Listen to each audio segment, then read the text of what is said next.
Okay, can I give you a history lesson? Don't zone out. It's a good history lesson. It's on the Rubik's Cube.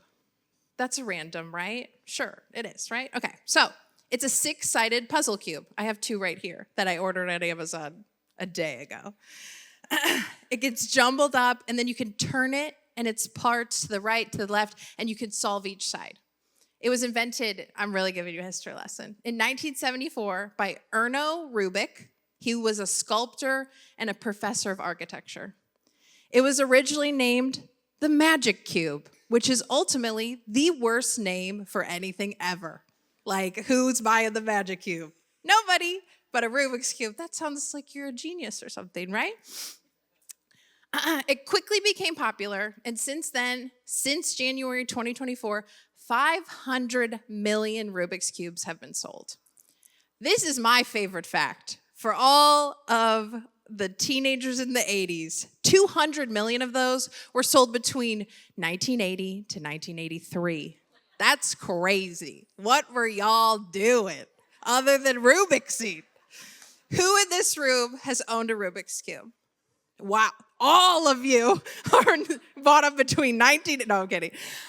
Who can solve a Rubik's Cube? We got like 5. I love that. I love to see it. They have competitions for solving Rubik's Cubes, which became popular in the 1980s. One would suppose, since everyone had one. And it's who can solve it the fastest. This is my favorite one. Who can solve it with their feet? Who can solve it blindfolded? And one-hand solving, group solving. Max Park is currently the record holder for the fastest solve. It's 3.13 seconds. Insane. Insane. Google it. It's crazy. So here's some history about me. We're having history lessons today. When I was little, my brother had a Rubik's Cube in his room. It wasn't one of these fancy ones. It had the stickers. You know what I'm talking about? Yeah. So one time I took it, and I just literally could not solve it because this is not how my brain works. It just doesn't.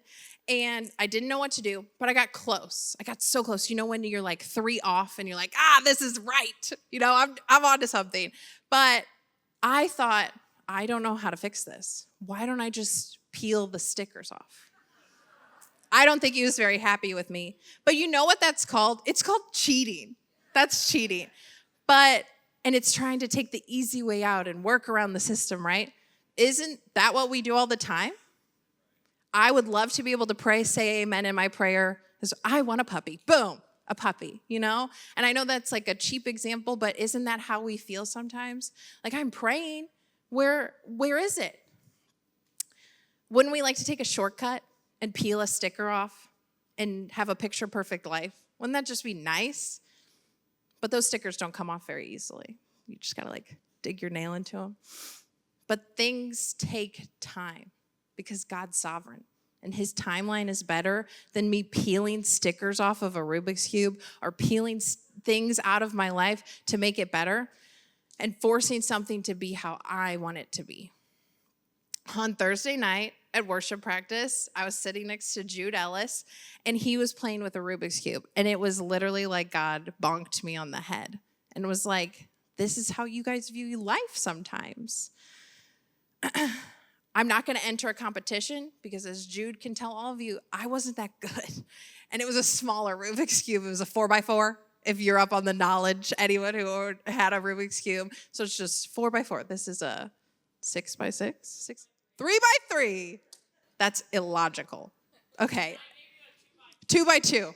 I didn't have a 4x4. It was a 2x2. See? I'm not entering competitions. I am not Max Park. I am just Lydia.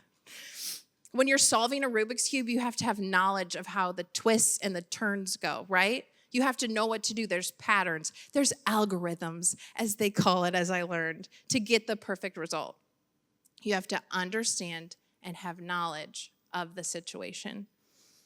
Isaiah 55, 8-9 says, "For my thoughts are not your thoughts, neither are your ways my ways, declares the Lord. As the heavens are higher than the earth, so are my ways higher than your ways, and my thoughts than your thoughts." When they have Rubik's Cube competitions, the competitors get to inspect the Rubik's Cube for 15 seconds before they start. They get to know an outside view of what they're about to solve. They get a view that the Rubik's Cube doesn't have. The Rubik's Cube is just like, hey, I'm a mess. In this moment in time, Rubik's Cubes can talk. I hope that's okay with everybody. But that reminded me so much of God.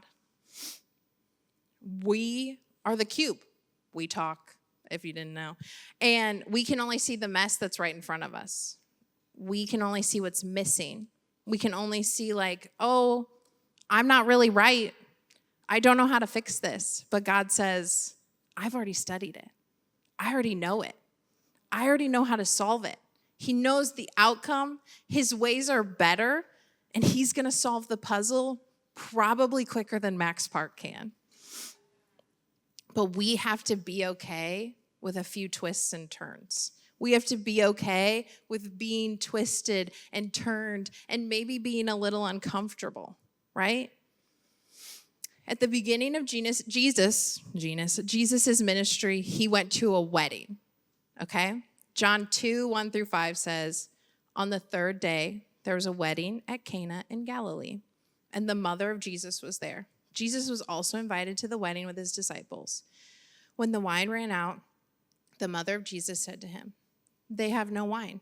And Jesus said to her, woman, what does this have to do with me? My hour has not yet come. His mother said to the servants, do whatever he tells you. Obviously, this is shrouded in mystery why he said woman, but realistically, he wasn't saying it like we could say it. Like I try to gentle into that, but it's more of like a respect term. So let's ignore that Jesus called his mom woman. Lady, no, I'm just kidding. A lot of us know this story, right? It's Jesus' first miracle.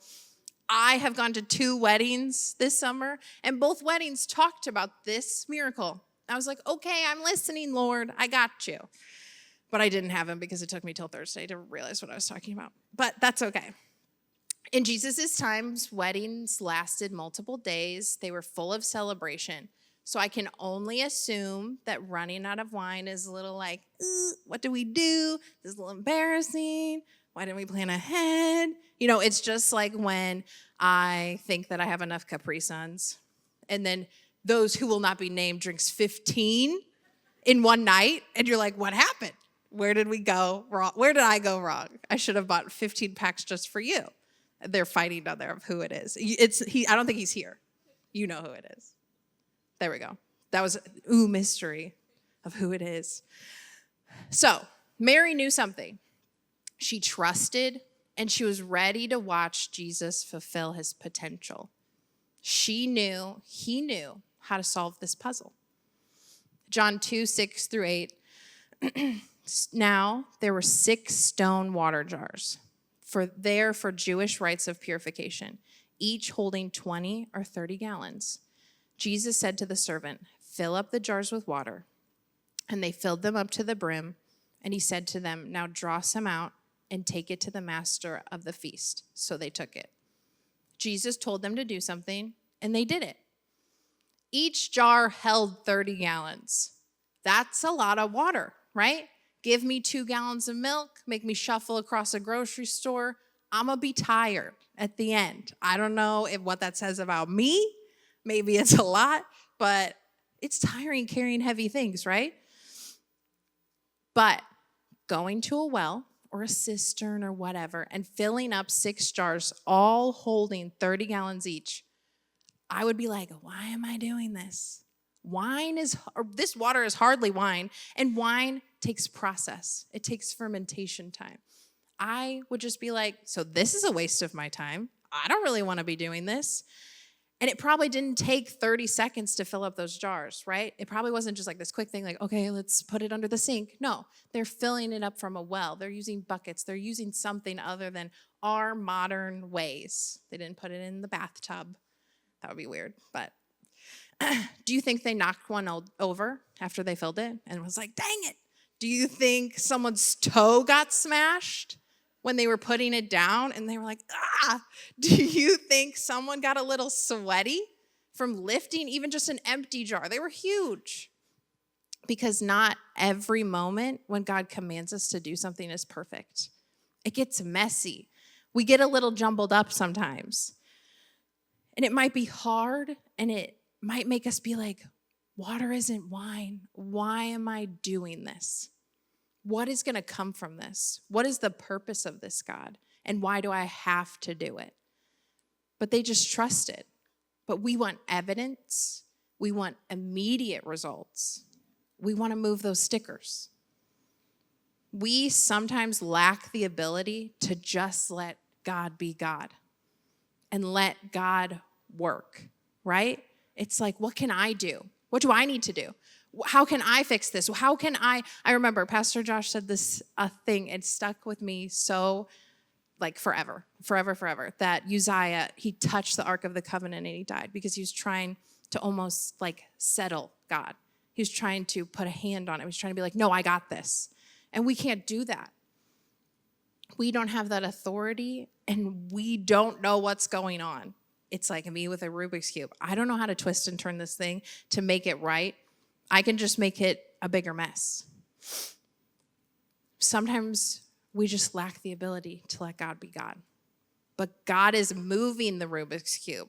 He moves it so quick, and he's twisting it in ways that we think, hey, that doesn't make sense. Like, this is an almost solved Rubik's Cube. That doesn't make any sense, right? Like, well, if you know how to solve it, it does. But it's like, this is all a mess at the bottom, right? But God's like, it's not a mess. I'm working on something. There's a process. There's ways that I'm doing things, and you don't have to get it, but it's going to be okay. Because he studied it. He knows the patterns. He knows the algorithm. And it just blows my mind, honestly. Like, because when a farmer plants a seed, does he know what it's going to become? No. And God has put things inside of you. He's put things inside of me that our eyes haven't seen, that we may never understand why it's happening or what is going to come from it or what we're going to reap from what he is sowing in us. But I know that he has a plan. I know that it's going to be good. And I know that if I'm this Rubik's Cube, maybe it doesn't make sense. Maybe I can't see that all of my blocks are completely fixed, but he does. And he's like, just don't worry because I've got it. Because you can't know the potential of a seed looking at it. If I handed you a seed, you'd be like, okay, cool. You could study the seed. You could look under a microscope to it. You could chew on it. I don't care.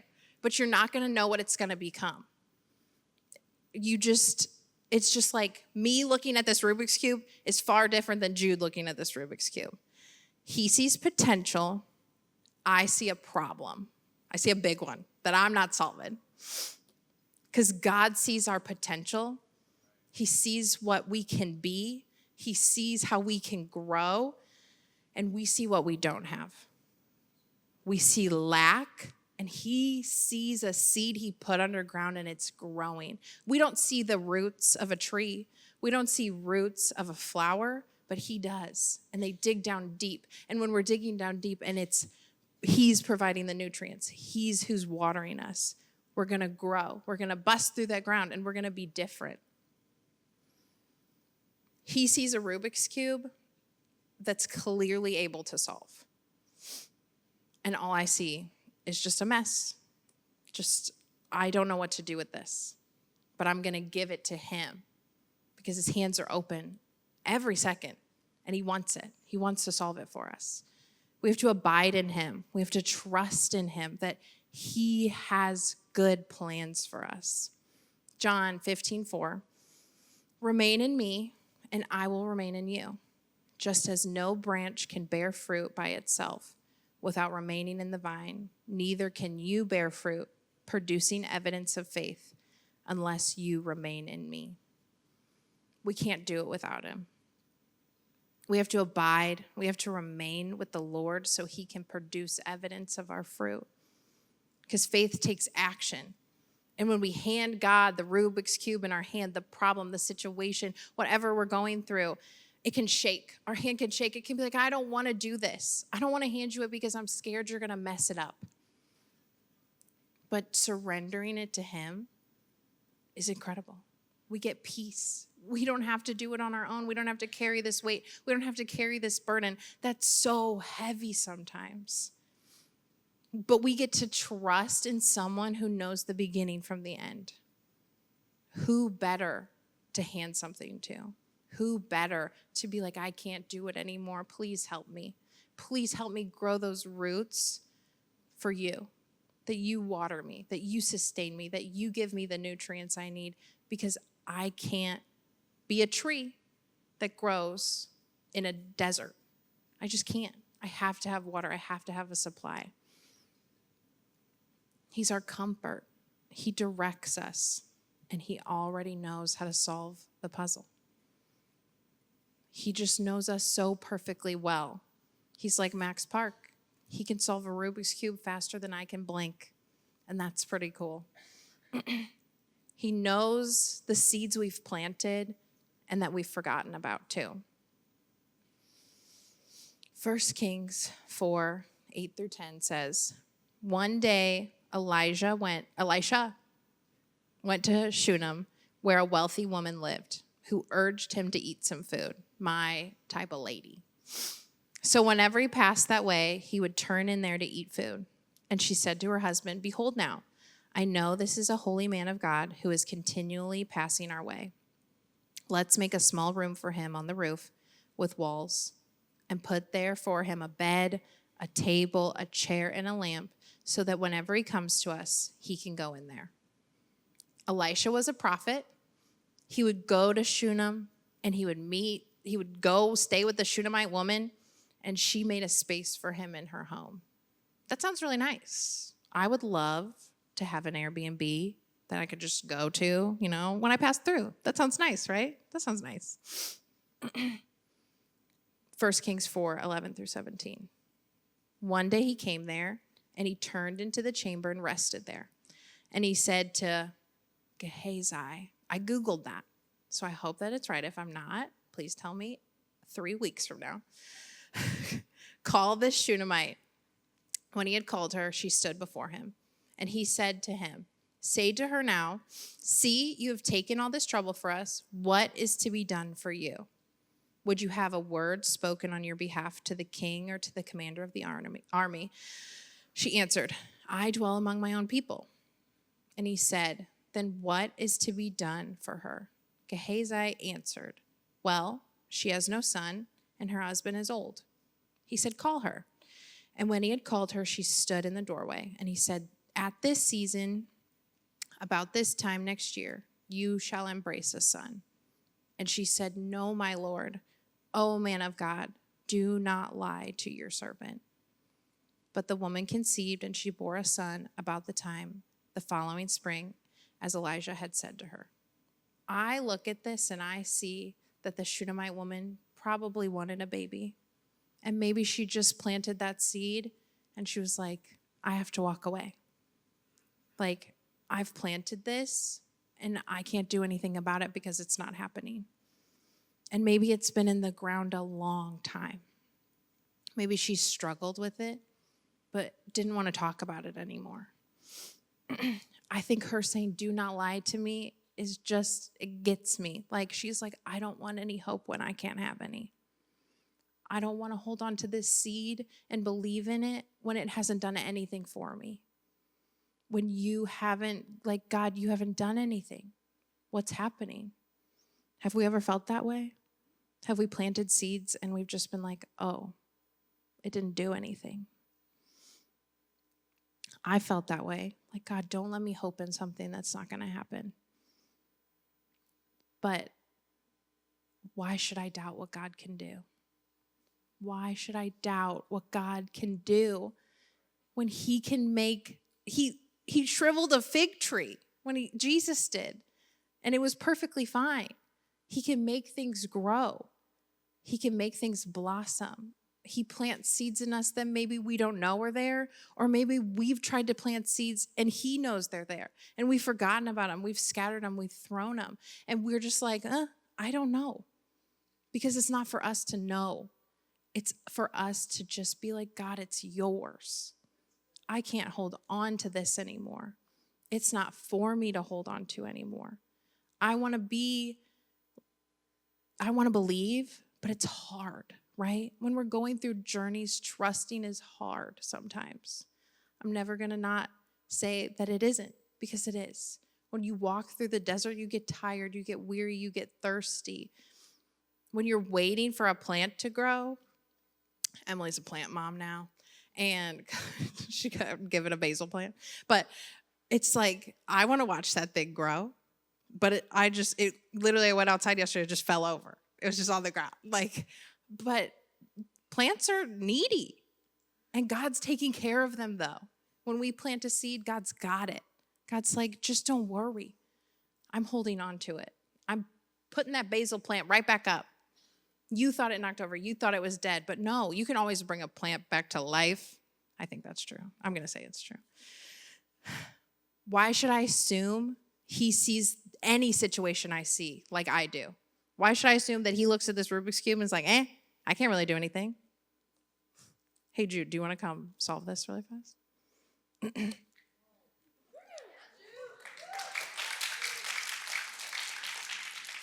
The cool thing about Rubik's Cubes that I learned from Jude is that you kind of have to mess it up to be able to solve it. This is fun. I like this. I like not being alone up here, too. Look, do you see he kind of, ooh. That was beautiful. Good job. Thank you. Ooh, that was so mysterious. He moved it so fast. Do it again. You want me to just throw him out on the ground? But did you see? He had to mess it up a little bit. It had to be uncomfortable. It's not comfortable waiting for a plant to grow when you're really looking forward to eating a tomato. That's probably what I'm not looking forward to, eating tomato. But you can't tell what's going to happen, but he already knows. To me, that looked like, oh no, what are you doing? That's messing it up. But it's not messing it up because God has a plan and God's doing something that maybe looks messy to us and maybe we have to grow and stretch and be uncomfortable. But he's doing something big. He's solving something that we need. And maybe it's weird and maybe this is just a Rubik's Cube, but I see so much of how God deals with us that it's not always perfect when he's doing something because it isn't. He asked people to fill up huge jars of water to become wine. That doesn't make sense. I'm sure it was uncomfortable. Remember the smashed toe that someone probably got because they're wearing sandies, which are sandals. But it's revealed in a process because he wasn't like, okay, go get the water jars. You fill them up. I'm going to make wine. You're going to hand it to someone. It's going to be great. No, he doesn't give us that because isn't life more fun with a little mystery? And when we plant a seed, we're not like, hey, I can see everything that's happening. This is great. Here it comes. Oh, yeah, here it comes. It's coming. No, you just have to wait. And you have to know that God has it under control. Seeds don't get planted in the ground, crack open, and become an oak tree that you can build a beautiful tree house in, right? It's a process. A person doesn't get handed a jumbled up Rubik's Cube and go, I did it. I solved it. I'm so amazing. No, because you literally can't do that. Look. Oh, nothing happened. It looks the same. It does. But it's a process. And we have to make space for him. I think the Shunammite woman made space for God in her heart and in her home. The Shunammite woman was like, this is what I can do, so I'm going to do it. Can we allow God into whatever we're going through that maybe doesn't feel perfect, that maybe feels like it looks really messy, but can we invite him in? Can we give him space in our house? Can we give him space in our life? And let him move and stretch and turn us, even if it's like, ooh, I don't really want to do that. But what if it turns out amazing? What if a seed that you've planted a long time ago blossoms? What if it's wonderful? What if it changes everything about your life? And you're like, when was I gonna ever do that? Was I ever gonna do it? Or was I gonna just wait until I was forced to do it? Like when you move, when you step out in faith, God is right there. And he's like, finally, here we go. Let's grow a tree. Let's solve a Rubik's Cube. Because I know his plans are way better than mine. And I know it doesn't involve moving stickers around. Can you guys stand with me?